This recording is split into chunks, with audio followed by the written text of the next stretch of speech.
mundo está para ver o que Deus pode fazer com um homem totalmente entregue nas suas mãos. Ele disse: meu Deus, eu quero ser esse homem. Certa feita ele pregava em Chicago e duas senhoras metodistas o abordaram na porta da igreja dizendo assim: nós estamos orando pelo senhor. E ele perguntou: mas por que vocês estão orando por mim? Para que Deus o capacite e o revista com o poder do Espírito Santo.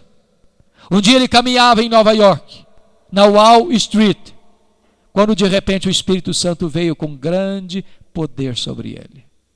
Ele saiu correndo no meio da rua, entrou na casa de um amigo, fechou a porta do quarto, ajoelhou-se, e ele diz que naquele momento, como que ondas elétricas entravam pelo seu corpo, e ele sentiu uma inundação do gozo de Deus na sua alma, e ele diz que houve um momento em que ele disse: meu Deus, basta, eu não aguento mais, Senhor. Quando ele se levantou dos seus joelhos, nunca mais a sua vida foi a mesma, nem nunca mais a história da América foi a mesma. Eu estou falando de Dwight Lyman Moody, o maior avivalista de todos os tempos, um homem que levou a Cristo cerca de 500.000 pessoas. Deus pode fazer isso. Deus pode trazer sobre nós abundantemente do seu Espírito.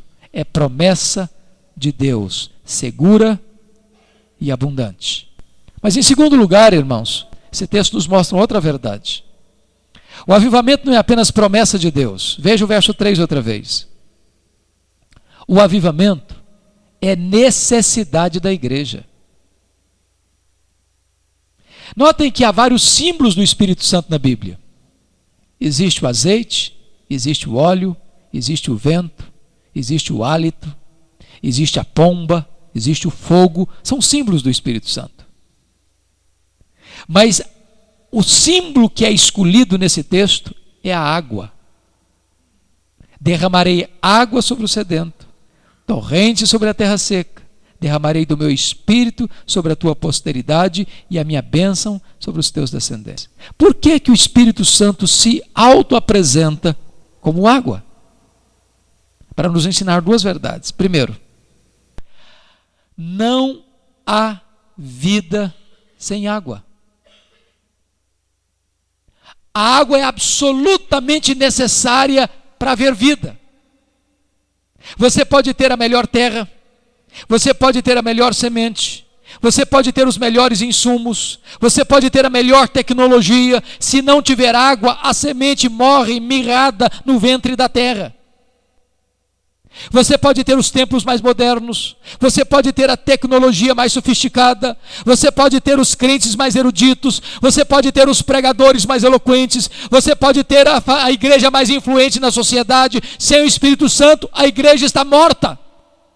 Não tem vida sem o Espírito Santo. Precisamos concordar com Charles Haddon Spurgeon que seria mais fácil você acreditar que um leão se tornaria um vegetariano do que você acreditar que uma alma sequer seja convertida sem o ministério do Espírito Santo de Deus. É o Espírito Santo quem aplica a obra da redenção. Nós dependemos do Espírito Santo, nós precisamos do Espírito Santo. A igreja carece do Espírito Santo de Deus. É uma necessidade. Mas veja comigo, em segundo lugar, que a água não é necessária apenas para dar vida. Segundo lugar, a água é necessária. A água é necessária também para purificar.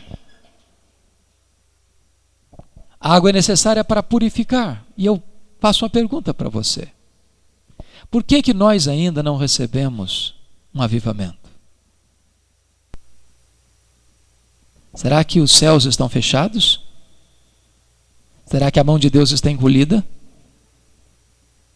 Será que Deus está insensível?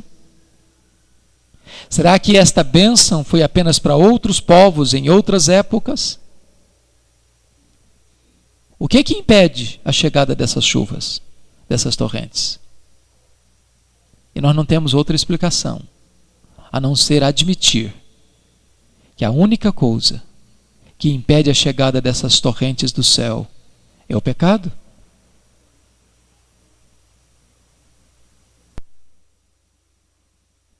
Nós somos os únicos responsáveis pelo retardamento do avivamento.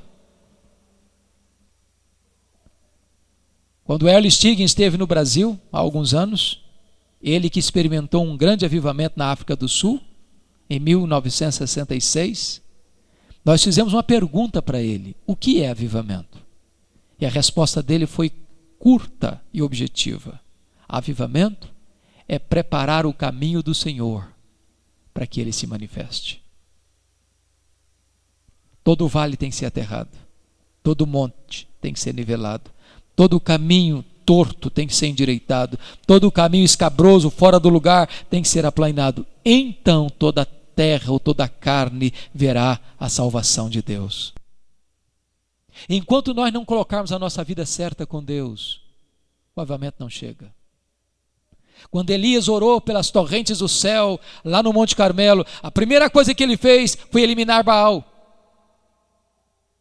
Não adianta tirar Baal do lugar e colocar no outro lugar. Não adianta batizar Baal por outro nome. Não adianta colocar roupagem nova em Baal.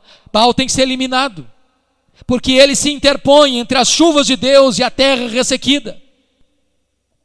Amados irmãos, o grande problema hoje é que nós, povo evangélico, povo de Deus, tantas vezes estamos vivendo um estilo de vida muito parecido com aqueles que não conhecem a Deus.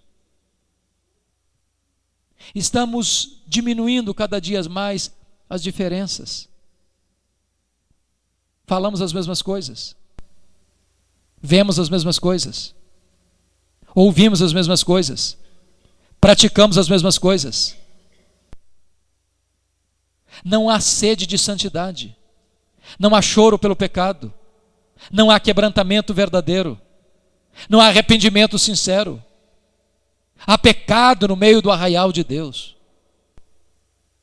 Para mim, um dos textos mais contundentes da Bíblia é Josué capítulo 7. Diz a Bíblia que Israel receberam ou tiveram a vitória retumbante sobre a grande e imponente cidade de Jericó, para depois sofrer uma acachapante derrota para a pequena cidade de Ai. E diz a Bíblia que Josué está com o rosto em terra juntamente com os anciãos. E Deus chega para Josué e disse: Josué, pode ficar de pé, meu filho. Tem pecado no meio do arraial. Enquanto o pecado não for removido, eu não serei convosco. Enquanto o pecado não for tirado, não podereis resistir aos vossos inimigos. Você já parou para pensar no que Deus está dizendo? Às vezes nós pensamos que o maior problema, ou a maior ameaça, ou o maior inimigo que uma igreja possa enfrentar, seja o diabo. E eu vou lhe dizer que não é. Deixa eu dizer uma coisa para vocês. Se o mundo for contra a igreja, se o diabo for contra a igreja, se o inferno todo estiver contra a igreja e Deus estiver do lado da igreja, a igreja é vencedora. Se Deus é por nós, quem será contra nós? Agora, você já parou para pensar na possibilidade de Deus não ser conosco? Se Deus não for por nós, quem será por nós? E Deus está dizendo: enquanto houver pecado no arraial, eu não serei convosco. Se Deus não caminhar com a igreja, ela é fraca. Moisés um dia disse para Deus: Deus, se tu não fores conosco, não nos faça subir deste lugar. O pecado faz separação entre nós e Deus. O pecado retarda o avivamento. O pecado impede a chegada das chuvas. O pecado é o obstáculo entre a necessidade da igreja e o derramamento do Espírito.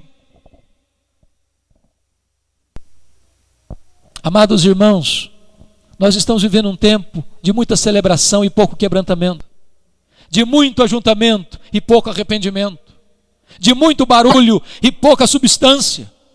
É necessário que a igreja clame por Deus, anseie por Deus e chore pelos seus pecados antes de experimentar as torrentes de Deus vindo sobre ela. O Senhor Deus disse: se o meu povo, que se chama pelo meu nome, se humilhar e orar e me buscar e se converter dos seus maus caminhos, então eu ouvirei dos céus, perdoarei os seus pecados e